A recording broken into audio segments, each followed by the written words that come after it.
Chapter 89. Palsu dan Nyata, 1. Dua pemanah menembakkan panah dari balkon, sementara 4 prajurit maju ke depan. Kadet yang menjadi inti penyergapan ini adalah Rahel. Dia mempercayakan Yi Ji-yun dan Yo Yeon-ha ketiga prajurit lainnya dan berurusan dengan Chae Na-yun sendiri. Karena Chae Na-yun adalah seorang pemula yang baru saja beralih ke pedang, Rahel yakin akan kemampuannya mengalahkan Chae Na-yun. Sialan. Di sisi lain, Chae Na-yun menggertakkan giginya saat dia bertukar pukulan dengan Rahel. Dia bisa merasakan perbedaan dalam keterampilan dan pengalaman mereka. Setiap kali dia mengayunkan pedangnya sekali, Rahel mengayunkan rapiernya 2 kali. Lebih jauh, Rahel dengan mudah menangkis serangan yang tidak bisa dia tahan. Bukan karena ada gangguan. Selain Rahel, semua orang fokus berurusan dengan Yi Ji-yun dan Yo Yeon-ha. Alhasil, Chae Na-yun dan Rahel mengalami pertarungan 1 lawan 1. Dentang, dentang. Setiap kali pedang Chae Na-yun berbenturan dengan rapier Rahel, Chae Na-yun merasa tangannya terkoyak. Seperti yang diharapkan, Rahel adalah seorang ahli yang membawa kekuatan besar di rapier tipisnya. Satu-satunya hal yang bisa dilakukan Chae Na-yun adalah memblokir serangannya. Sialan. Namun, Chae Na-yun tidak mau kalah.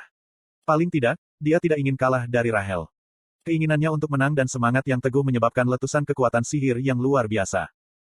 Kekuatan sihir Chae Na-yun meledak, membubung tinggi dan berkumpul di sekitar pedangnya. Kekuatan sihirnya membentuk pedang raksasa yang panjang dan lebar. Petik 2 tanda seru petik 2. Penampilan pedang raksasa yang kejam namun mengesankan itu membuat Rahel tersentak. Chae Na-yun mengayunkan pedang raksasa ini dengan seluruh kekuatannya. Namun, gerakan besar meninggalkan ruang untuk bukaan. Rahel tidak menerima serangannya, sebaliknya, dia berguling ke samping dan menghindar. Akibatnya, pedang Chae Na-yun hanya menyentuh tanah. Segera setelah itu, sesuatu yang tidak diharapkan Rahel terjadi. Koong. Dipukul dengan pedang Chae Na-yun, lantainya roboh. Rahel, yang telah berguling ke samping untuk menghindari serangan Chae Na-yun, jatuh ke tingkat berikutnya tanpa memiliki kesempatan untuk terkejut. Gedebuk. Setelah mendarat di lantai 4, Rahel menatap lubang di atasnya saat dia merasakan sakit di pinggangnya. Apakah lantai seharusnya runtuh semudah itu? Kamu mau pergi kemana? Raungan seperti singa terdengar dari atas. Rahel dengan cepat bangun. Dia ingin kembali ke medan perang secepat mungkin. Rekan satu timnya terlalu lemah untuk bersaing dengan Yo Yeon-ha dan Chae Na-yun tanpa dia. Tetapi pada saat itu, seseorang muncul di depannya. Rahel menjadi kaku. Mengenakan seragam kadet putih, yang merupakan simbol tim putih, dia mengangkat pedangnya. Itu adalah Kim Soo-ho. Dia telah mengalahkan Shin Jong-hak di lantai 5 dan telah naik ke lantai 4. Rahel menggigit bibirnya. Dari penampilannya, Kim Soo-ho tidak punya niat untuk santai. Saat dia memastikan bahwa Rahel ada di tim hitam, dia menyerbu ke arahnya. Rahel menerima pedangnya dengan rapiernya. Kekuatan pada level yang sama sekali berbeda menekannya, membuatnya gemetar. Aku berhenti di depan kamar mandi lantai 6. Apakah ada artefak di sekitar sini? Saya bahkan berpura-pura mencari artefak untuk menipu para administrator yang seharusnya mengawasi saya. Saya mengecek ulang pesan yang diterima Tomer di jam tangan pintar saya. Ada pusat administrasi di zona B3 dari lantai terendah. Item akan ditinggalkan di sana. Pusat administrasi akan kosong dari pukul 11 hingga tengah hari, jadi bawa selama waktu itu. Lantai terendah adalah lantai 7. Zona B3 merujuk ke kamar 3 di lantai 7 sektor B. Artefak gelombang kamu di sini gelombang. Saya memeriksa waktu ketika saya pergi ke kamar mandi. Saat ini, pukul 10.45 M. Saya masih punya sekitar 15 menit lagi. Petik 2. Apa ini? Namun, saya menemukan seorang pria holografik membawa sesuatu di lengannya, bersembunyi di toilet. Saya membuka pintu kios. NPC holografik tersentak setelah melihatku. Terkejut, saya juga mengangkat pistol saya. Benar-benar ada satu di sini. Tanpa menembak, saya meraih ke depan dan mengambil artefak. Pria itu tampak terlalu nyata ketika ia menjadi pucat dalam ketakutan. Setelah artefak dicuri, NPC melarikan diri. Dengan ini, saya berhasil mendapatkan artefak. Aku meletakkan artefak di sakuku, lalu melihat ke bawah. Di ubin tepat di bawah saya, di toilet di kamar mandi lantai 7, Tomer masih menunggu. Saya jatuh hati. Jika saya ingin menerima item ini sebagai pengganti Tomer, saya harus menghilangkannya. Tapi bagaimana caranya? Saya mulai mencari-cari apa saja yang bisa saya gunakan. Lalu, saya menemukannya. Saya berada di dalam kamar mandi lantai 6. Ada ventilasi yang menghubungkan kamar mandi ini ke kamar mandi lantai 7. Mungkin. Saya melihat lengan atas saya di mana 2 garis ditato dalam bentuk salib. Kekuatan sihir stigma dapat digunakan dengan lebih banyak cara daripada yang saya bayangkan. Saya mengirim surat wasiat saya ke stigma. Menjadi asap ajaib yang bisa membuat Tomer tertidur. Dalam sekejap, 1,5 garis stigma habis, dan asap abu-abu mulai naik dari lengan atas saya. Aku menatap asap dengan linglung. Anehnya, asap itu bergerak sesuai kehendak saya. Dengan ini, Saya harus bisa melakukannya. Saya mengirim asap ke kamar mandi lantai 7 melalui ventilasi. Menggunakan mata 1000 mil saya menyaksikan prosesnya. Asap menari di depan hidung Tomer. Dia mengerutkan kening dan mencoba untuk mengusir asap, tetapi asap masuk ke hidungnya, menyebabkan dia batuk. Segera, matanya mulai terkulai dan berkedip. Tomer menguap dan memeriksa arlojinya. Aku tidak bisa tidur, Tomer bergumam dan mencoba bangkit. Namun, dia pingsan sebelum dia bisa. Dia tertidur di toilet.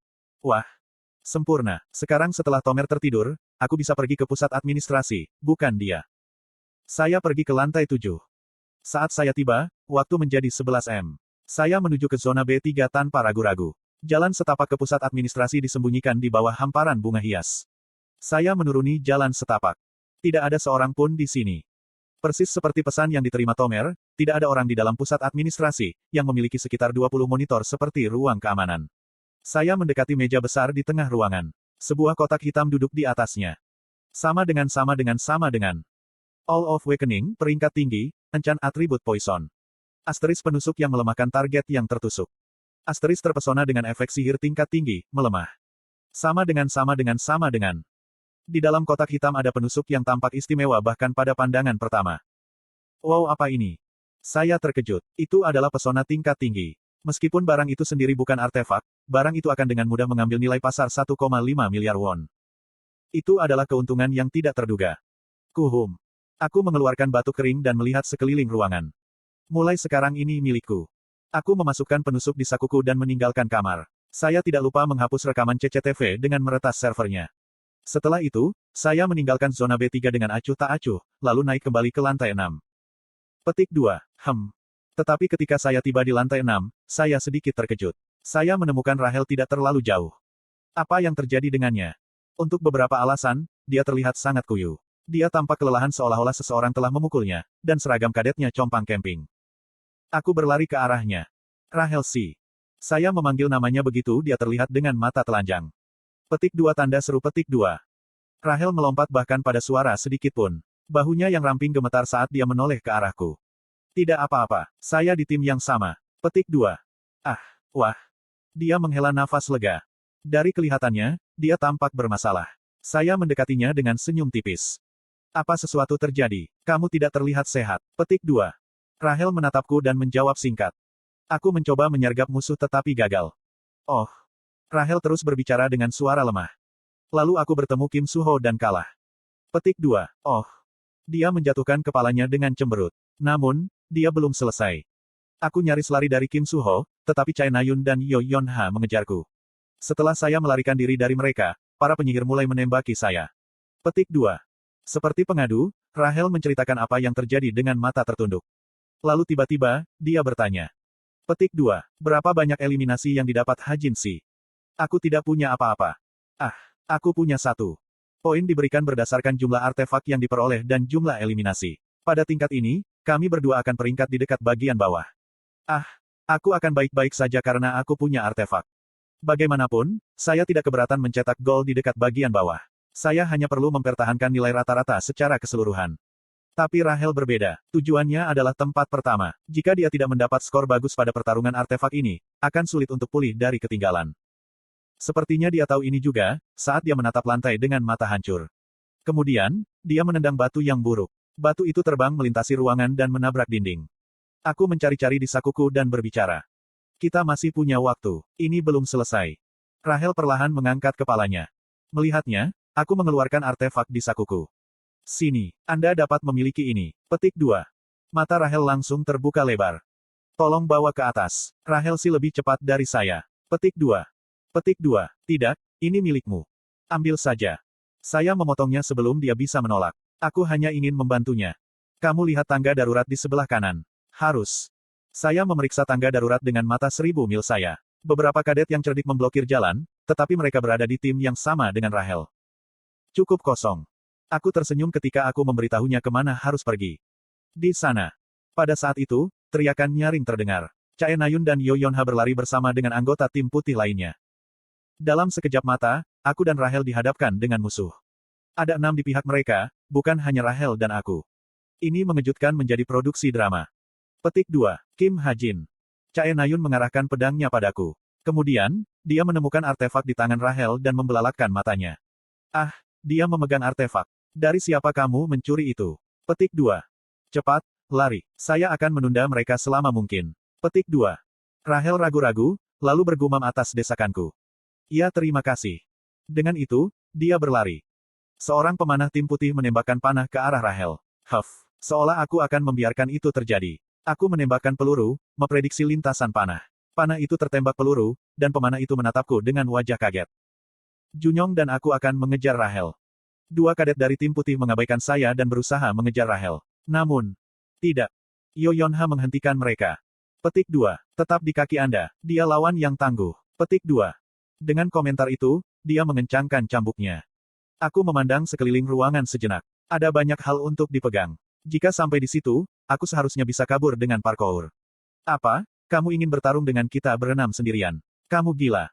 Tanya Chae Nayun. Aku mengangkat bahu tanpa menjawab. Untuk saat ini, tujuan saya adalah mengulur waktu. Apa yang harus kita takuti? Itu hanya satu pria dengan pistol. Saya akan masuk. Petik 2. Lalu, tiba-tiba, seorang pejuang yang memegang kapak menyerbu ke arahku. Saya menembakkan beberapa kali di sepanjang jalan yang diprediksi akan dia ambil. Dengan itu, saya dapat menunda tugasnya sejenak, tetapi cambuk Yo Yonha dan panah pemanah terbang ke arah saya bahkan lebih mengancam. Saya mengaktifkan bullet time. Segera, perasaan waktu saya melambat. Aku bisa melihat dan memprediksi lintasan cambuk dan panah dengan jelas. Saya menembaki panah dan menghindari cambuk. Namun, sesuatu yang tidak terduga terjadi. Panah pemanah berubah arah karena peluru saya, berbalik ke dada prajurit kesatria yang menggunakan kapak. HP-nya pasti rendah dari pertarungan sebelumnya saat dia tersingkir di tempat. Ah, sial. Hei, perhatikan di mana Anda menembak. Sebelum prajurit yang menggunakan kapak selesai berbicara, ia ditutup matanya dan diberangus. Uap, agak menyedihkan bagaimana dia berjuang. Tapi panah itu mengenai dadanya sekarang, yang tidak diragukan lagi dianggap sebagai pukulan kritis. Untuk lebih jelasnya, ini terjadi semata-mata karena keberuntungan. Dia mengubah lintasan panah. Petik 2. Tapi Yo Yonha sepertinya berpikir itu adalah niatku, saat dia bergumam dengan serius. Di sisi lain, Rahel dengan aman bergabung dengan anggota tim hitam lainnya dengan artefak. Rahel mencuri artefak. 6 anggota tim Black bersorak ketika mereka melihat Rahel hidup, tetapi Rahel memiliki banyak pikiran rumit. Jelas, itu karena Kim Hajin. Petik 2. Rahel menatap artefak di tangannya. Kim Hajin telah memberikannya padanya dengan senyum hangat, dan dia merasa seperti dia masih bisa merasakan kehangatannya dari itu. Dia menghela nafas. Aku seharusnya tidak menerimanya.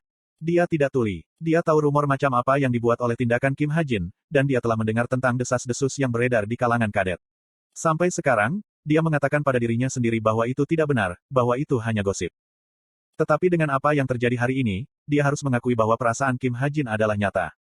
Memikirkannya, dia merasa dia seharusnya memperhatikannya lebih awal. Setelah dia menjadi rekan satu timnya, dia selalu tinggal di dekatnya, apakah dari jarak jauh atau jarak dekat. Rumor yang tak terhitung jumlahnya yang dia dengar memasuki pikirannya sekali lagi. Bahwa Kim Hajin akan mengaku padanya, bahwa dia akan menenangkannya. Namun, Rahel mengabaikan pemikiran itu. Dia merasa bahwa dia tidak dalam posisi untuk berbagi perasaannya dengan seseorang. Untuk negaranya, untuk orang tuanya, dan untuk serikat pengadilan kerajaan, dia sudah lama menyerah pada hal-hal seperti itu. Tapi mungkin, itu semua alasan.